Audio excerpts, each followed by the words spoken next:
Merci beaucoup, mademoiselle Chaya Koleva, et je commence par vous remercier, ainsi que professeur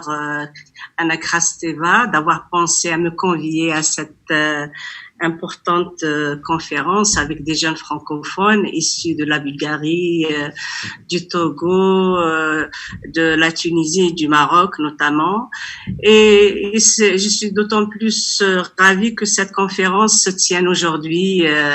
au moment où la communauté francophone internationale célèbre sa journée internationale. Voilà, c'est pour moi toujours un plaisir d'être associée à ce genre d'événement, en qualité bien sûr de présidente du groupe des ambassadeurs francophones, et donc je vais m'exprimer au nom de mes collègues. Et je vais partager avec vous quelques idées et j'espère qu'ils vont contribuer au débat. Je dirais tout de suite que durant la pandémie de la Covid-19, le monde entier a fait face à l'isolement, à la peur et à de multiples risques qui sont autant de facteurs qui anéantissent notre société. Dans cet environnement incertain, les jeunes en général et les jeunes francophones en particulier sont l'une des principales victimes de cette crise sanitaire, parce qu'ils ont subi des pertes sèches d'emploi, ont eu des difficultés à décrocher des contrats d'alternance, leur scolarité a été soit rallongée, soit interrompue, pour n'en citer que ces difficultés, et la langue est bien longue, et la liste est bien longue. Malgré cette situation dramatique, j'estime que les jeunes qui sont en première ligne de la crise économique mondiale peuvent jouer un rôle actif dans la construction du monde de l'après-Covid-19.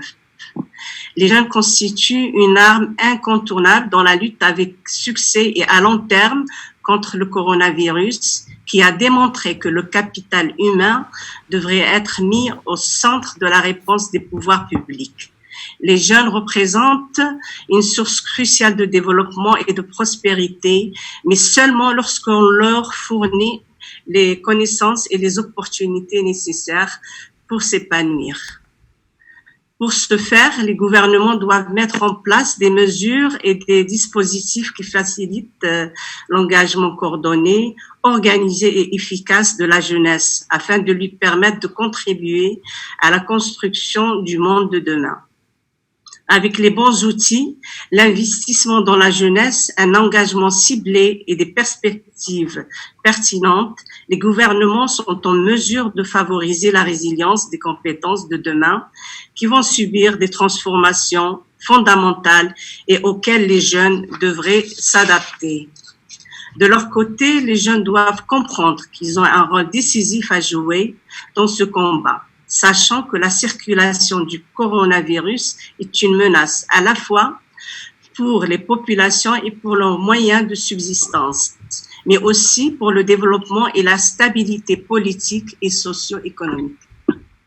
Les jeunes doivent collaborer avec les pouvoirs publics, le secteur privé, la société civile et d'autres partenaires tels que les acteurs de la coopération régionale et internationale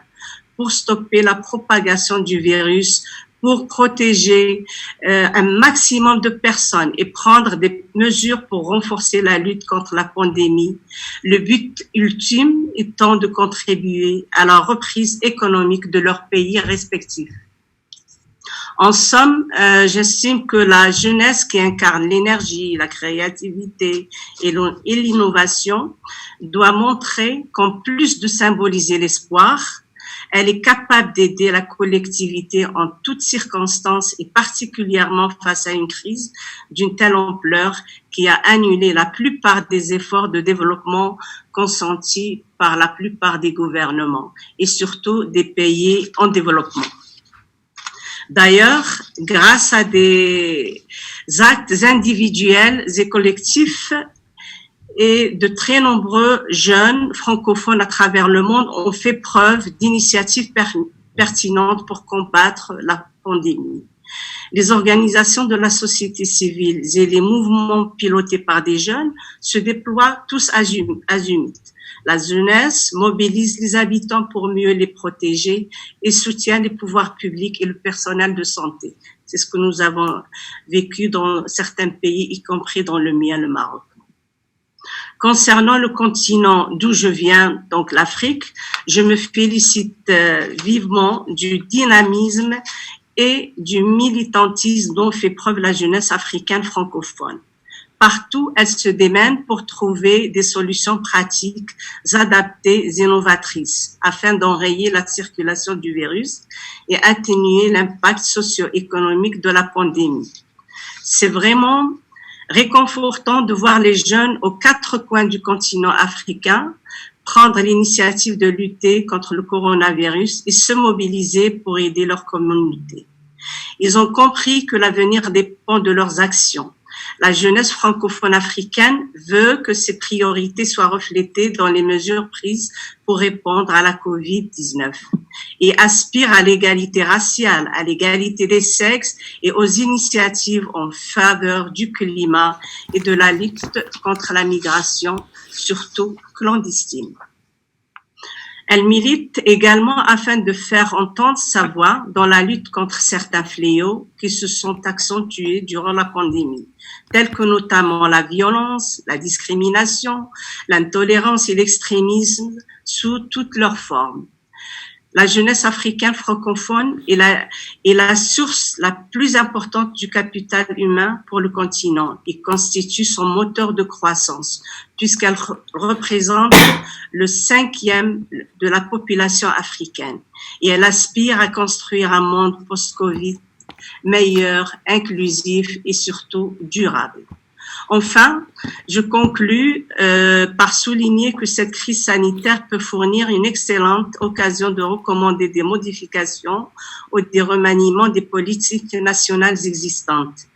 visant à stimuler l'éducation et l'emploi des jeunes et à promouvoir une reprise économique efficace, équitable, inclusive et surtout sobre en carbone. Cette crise est l'occasion de réaffirmer partout les droits des jeunes à la santé, au bien-être, à l'éducation et à un travail décent, comme le prône l'Organisation internationale du travail, et d'accompagner leur participation aux prises de décision, surtout pour les questions qui les concernent. Et je vous remercie pour votre attention.